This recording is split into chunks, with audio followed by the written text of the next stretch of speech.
and the horrendous situation they find themselves in, state-owned enterprise on the verge of collapse. You will not believe the reasons why. Stay tuned for that. But before we get into all of that, there's something we've all been talking about over the weekend. It all started with a couple of videos, people asking some questions about exactly how secure this SIM registration exercise has been, raising questions about the possibility of more than one SIM card being registered to a particular Ghana card without the holder of the card even knowing. So of course people started to ask questions, and it became an issue that required clarification. So we're helping out with that this morning. The Chief Executive Officer of the Ghana Telecommunications Chamber joins us right now over the phone, Dr. Ken Ashigbe. Good morning to you, sir. Oh, right. We'll be connecting to Dr. Ashigbe shortly. But the questions raised by these videos are quite alarming, because if you think about it, there are many people who did indeed have that experience while registering their SIM cards. They were told that it didn't work the first time, and so they had to come and do it again, or they had to wait a little bit and then do it again. Some of them were told that the system was down, so they had to do their registration twice, in some cases 3 times. So the question being asked is, how do you know that one or more of these extra times that you registered were not actually used to register other SIM cards to your Ghana card?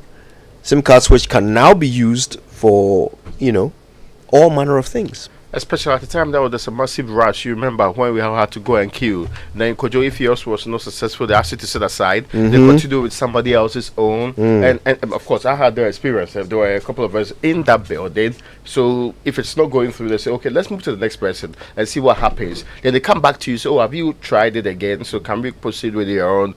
Apart from the fears about this being some deliberate attempt to do that, the possibility that it was inadvertent and that we went through that process, except it doesn't give anybody comfort.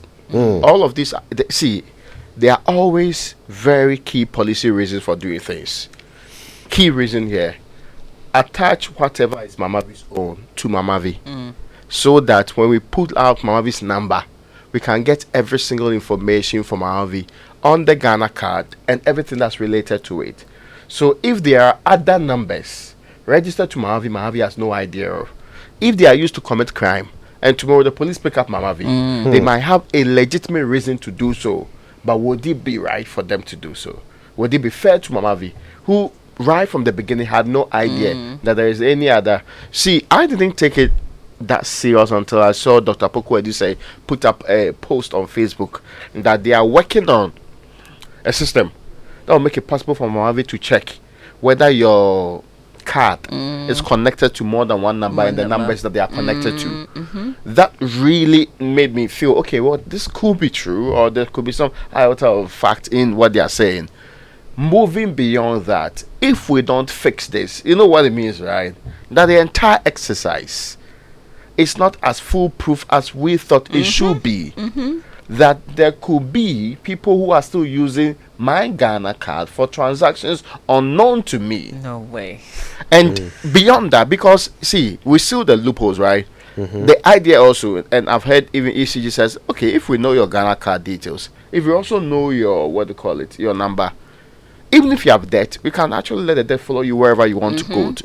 But if it is Kojo Yancey's debt that's following me, my friend of the big mansion Kojo Yancey lives in, and the possibility that he may incur massive debt in that area. You get my point? Yeah. So, I mean, it brings nobody comfort at all.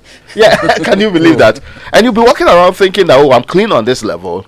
And yet, the kind of things being done in your name, with your representation. And more importantly, we made it clear that Ghana card is supreme when it comes to all identification cards in this country. Exactly. So if the most important card has other connections, then that's quite problematic. So maybe find a middle line in fixing it. If this is the first step towards that, I'm fine with it. Or else we are going to throw the entire project away and make it look like what's a useless project. You see, let's not forget, it was because some people could not also register or could not be identified as being registered with only one ID. And the porosity of the previous registration exercise. That's why we began the SIM registration again. You get the point? Re-registration. Yeah, re-registration. Because we've done it before. Yeah. It's because we realize that if we don't use a single ID, it might be problematic. The alternatives may create problems along the line. And we may have people who are registered and still cannot be connected to anything useful. So that is why we sought to fix the problem. But is this really fixing the problem? I mean, maybe let's just presume, let's just give the benefit of the doubt to the people involved in this practice and find out maybe this is a small loophole. They can fix it, because the amount of money we spent, the number of people who are about to go and queue every day, if this is going to be a useless process, it will be very painful. But this is also the same card that the argument has been made to use for election election exercise. Exactly. Yes. And we haven't dealt with that completely yet. So a lot is based on this. And I can't believe that. And this is like the base documents. We are saying that this is basically the only document that you need to do many other things. And if my documents can be used for someone else, then that's a problem, because this is my identity. This is to only identify me. I mean, it's scary to think about it. But tomorrow they'll say that you have Momo debt. The institutions, the banks and the telcos, they have a great deal to lose if this matter is not resolved. We have Dr. Ken Ashigwe of the Ghana Telecommunications Chamber, the Chief Executive Officer there, joining us on the phone now. Dr. Ashigwe, good morning to you. Thanks for your time. Thank you very much. So I suppose there must be some development in this whole inquiry into whether or not it's possible for more than one SIM card to be registered to a Ghana card without the card holder being aware. What's the latest? Okay, so today there'll be there's a technical meeting to discuss the short code that was spoken about. But you should know that the SIM registration is in two phases. So there is the where you link your Ghana card to your phone number, and that one you just dial a 404, and then you enter your Ghana card details, and then you have to go and do the biometric, where your bio is captured. There's a likeliness test and a liveliness test done to capture those details. So when you're doing the first phase, I can take your card and then I can link it to any number. The challenge would happen when I have to then go and do the second phase. So it is on the back of that you remember that the NCA directed that those who have done the first phase but have not done the second phase, which meant that they had a Ghana card but they were refusing to do the second phase, they should be barred. And so there was the barring done as late as 31st of March. The NCA had directed again that people who had were still outstanding, after the first barring had been done, were still outstanding and had not done the second phase, they should also be barred. And basically it's because of all of these things, where somebody could just, somebody get access to your Ghana card and then is able to use that. And though they've been barred, if somebody had done that, those numbers would still be linked to your Ghana card. And the reason the NTA had asked that all of these numbers should be delinked from Ghana card, so that if anybody had taken your Ghana card details and abused that. A few people have made mention of the biometrics. That is difficult to do, because if it's a new card that you're going to, if somebody wants to register a new card and has to go through the biometrics, it means that you should be standing there, the person should go through all the processes and all of that. That would really, really be difficult to do. But I'm sure after today's meeting, there's a short code that is being done, which would enable you to be able to find out how many Ghana cards are registered to your number, and then if it is more than you have, I'm sure the processes will be laid out as to how to then delink them. And so that basically is what is happening. Right. So the scenario that was presented it was something like this. So, for example, I decide to register my SIM card. I have only one phone number, so I go through the phase one, the first process. I enter all of my details and so forth. It gives me a code and everything. Now I have to go to my telco to do the second phase. Now I get to my telco, I go to the office or their shop or whatever, and some member of staff there who, has nefarious plans lets me go through the process to register my number to my SIM, my Ghana card. But then this person also has maybe another SIM card that he wants to get registered, but wants to register it to my Ghana card. So he comes back and says, oh, there's a problem. We need to do this process again. Now he goes and does the phase one, enters the details of this new SIM card. Then he lets me come and put in my biometric data again under the guise of having to go through the phase two again. And this time around, I have ended up registering this new SIM card to my Ghana card without my knowledge. Now this SIM card is registered and can be used for anything, but I am not aware of it.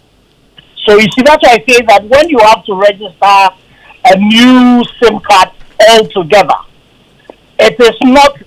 It is done on the app straight away. So it's not like the one where you do a phase one and you do the phase two. The phase one, phase two is put together as one step. And if somebody were to do that, and I'm not ruling out that possibility that somebody would be able to do something like that, but the processes the way they are would be really, really very difficult. It will take forever for you to go through that process of starting all over again. But it's something that we are looking into, because those scenarios have been brought to our attention. And it's something that we're looking into to see how that is really possible. Most of the challenges have been with when we had people with their Ghana cards and their SIM numbers, and they had to register, and they had to do, as you said yourself, the first phase, and then either with their app or go and do the second phase. So that a lot of people then did a lot of the phase one, the first phase. The reason why 76 people were bad on the 31st of March, and you did not see anybody coming to complain, because I guess those were people who had used people's Ghana cards to do the phase one, but then could not be able to go and do the phase two. But as I said, there's some work going into that to ensure that. Your call has been put on hold. Right, let's reconnect with Dr. Ken Ashigbe so we can continue to hear the rest of that explanation. But okay, so I suppose the headline here is that this is a matter that is being addressed. Right. So there are technical meetings going on to understand the scope of, let's call it vulnerability, that might exist, and see what the fix must be. Yeah. But for the users, for the customer, there is still some amount of concern. It's important for us to know what would happen in the meantime. If suddenly somebody turns up at my door and says, you're our number one suspect in some cyber crime or some fraud case because a SIM card registered to your Ghana card has been traced as the number used for the crime. We have Dr. Ashigbe back on the line now. Thanks for your patience. I think we lost you there momentarily. If you wanted to wrap up that point you were making. Okay, so I'm not too sure where I lost you. The line went off, but I was just saying that. The scenario where somebody uses your Ghana card to do a new registration, which it's almost the the first phase and the second phase put together, really would be difficult to buy. It's something we're going to look into. The challenges has been those who have used People Ghana card to do the phase 1 and have not been able to do the phase 2, so have been barred. And those numbers still being linked to your Ghana card. That the linking is going to be done. And then also a short code is going to be provided where you can find out how many numbers are linked to your Ghana card. And then you can then take steps to make sure that those numbers that are not would be deleted. What happens in the meantime, though, while this work is going on? What happens in terms of the law enforcement side of things? What do I do if somebody suddenly turns up at my door and says you're under arrest, a number connected to your Ghana card has been traced as having been used for, say, mobile money fraud, for example? What do I do in the meantime? And also, what do you do, the telcos? How do you ensure that the data you are dealing with is credible?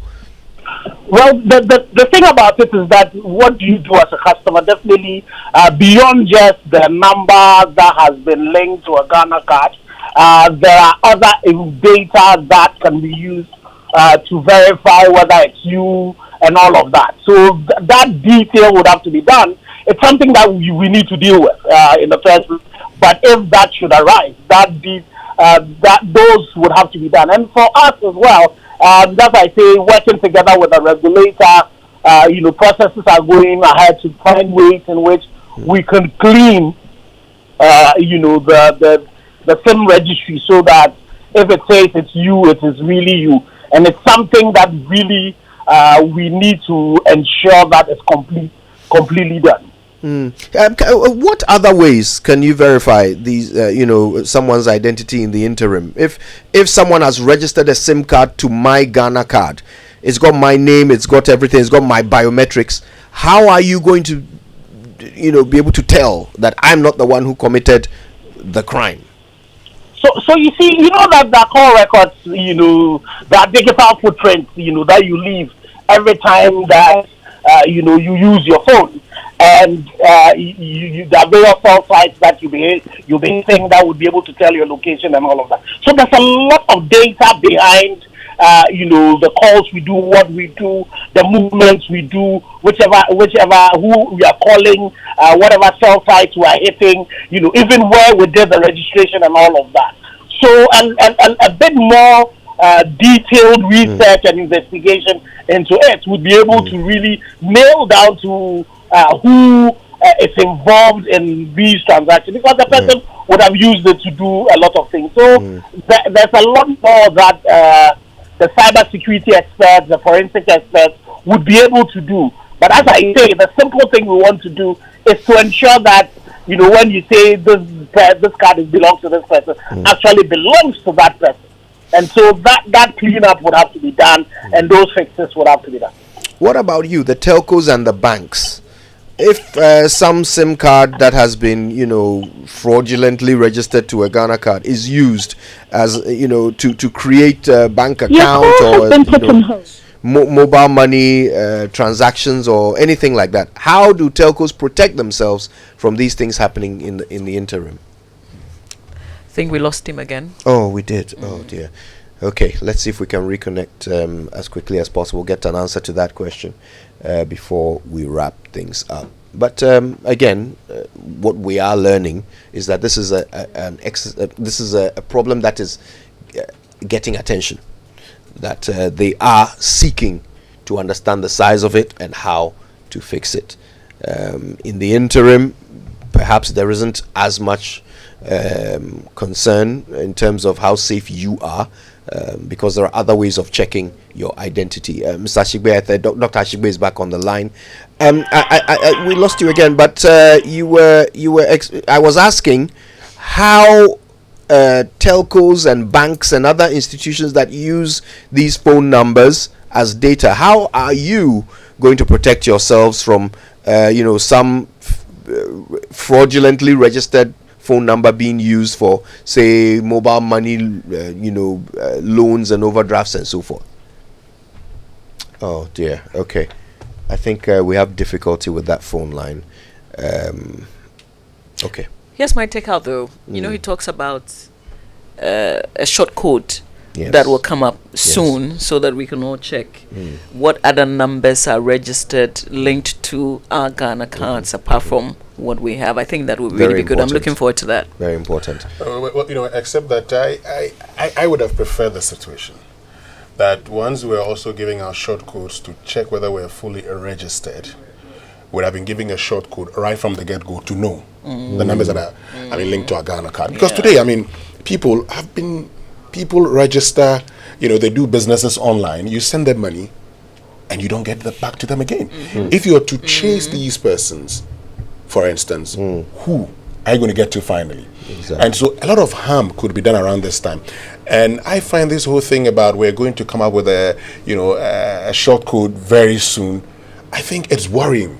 This is something we should have anticipated right from the beginning when we're doing this. That look, people could do this because this is an electronic system.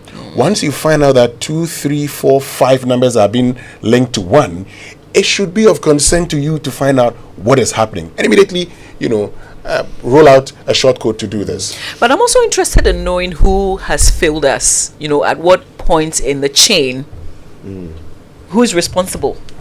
Dr. Ashigwe, if you can hear us. Yes. That last question I was asking was about the institutions. How do you? Yes. Yeah. No. So for the telcos, it's something that we're constantly using various means to be able to verify who has what. You know, who has which particular number and how the cards are. And as I said, one of the things that we'll be doing is empowering customers to be able to tell how many numbers are registered to their SIMs.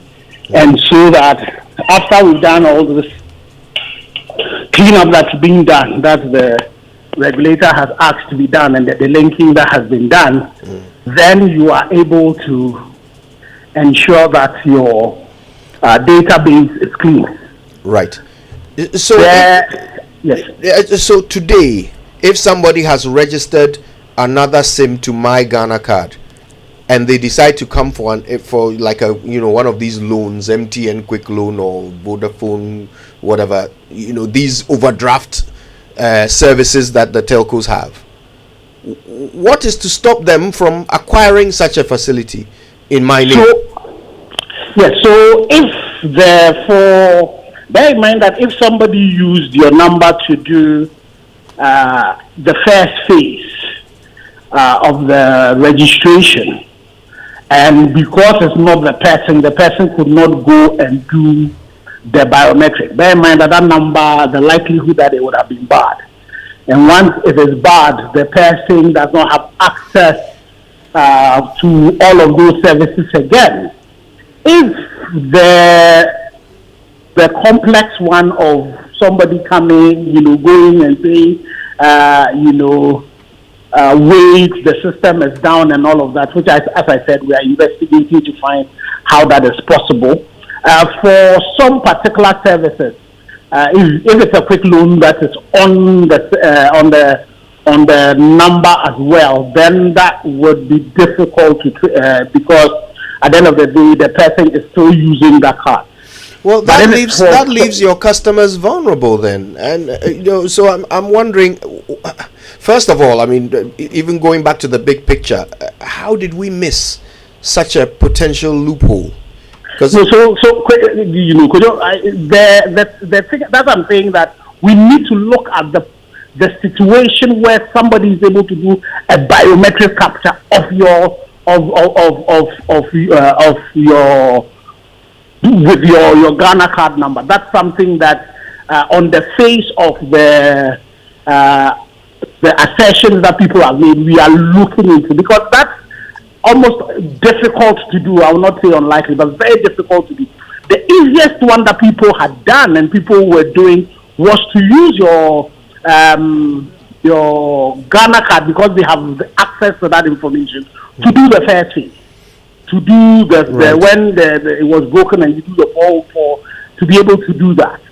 So that's I'm saying that the cure for that in the past was to bar all those who have done the first phase and have not gone ahead to do the second phase. Yeah. But for the situations where the person would be able to do your biometric as well, we're really looking into that. And I say it's very, very difficult for that to be done. And so those numbers would be very minimal. And the things about all of these things also as well is that in some of these situations, there are some security questions that are asked beyond just your, the Ghana card details and all of that you give for some of the services that have to be rendered.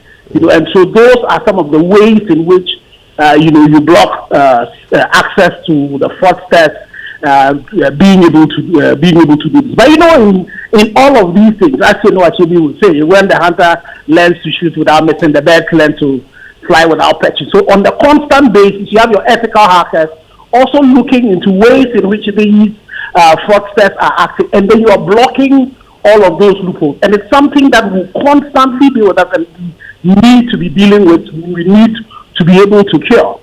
So that's definitely something that we need to work with. And then we need to get to a point where maybe the SIM registration, it's a one process and it's a bit tighter. So I'm sure with all of these things that are coming and with the technical committees that are meeting, we'll find ways in which we'll constantly find ways of improving and making sure that the process is tight. There are some who say that this is one that should have been obvious to your ethical hackers, if you will. It should have been a loophole that was spotted from the very beginning. But that's why I said to you that from the very beginning, from last year, for example, about a large number of people were bad because of the fact that people had gone ahead and done the phase one, and then the question you ask yourself is, if the person has a Ghana card, why is it that the person would not go ahead and finish it? Then some of the arguments that were made were people had misplaced their Ghana card, so they could not physically take their Ghana card to get it done. So then the regulator then said, but then if people come and they reported it, then you were able to deal with those who had fallen into those cracks and all of that. But the majority of the people who were bad, in the first one, and then the 76 odd ones again that was done on the 31st, very few of them, came back to say, so those numbers were taken out of it. The only challenge is that now you have people going to wanting to add numbers to their Ghana cards, and they are finding out that other numbers have been registered to them, and most likely a lot of these numbers are those who have been bad. So they are not numbers that are not active. So once you take that off, then you'll be able to see if there are others as well. Then you will deal with that, and that's what I'm saying that today that when we're trying to finish the process of getting a short code where subscribers would then be able to tell, how many numbers are still linked up to their phone. How soon can we get the short code? Pardon? How soon will we get the short code? I'm pretty sure by the end of this month. That's the timeline that we're working toward. But with all of these engineering things you have to test. But there's a lot of focus and a lot of attention that is being put to that. Right. I want to say a big thank you to you, Dr. Ken Ashigwe, CEO of the Ghana Telecommunications Chamber. Thanks a lot for your time this morning.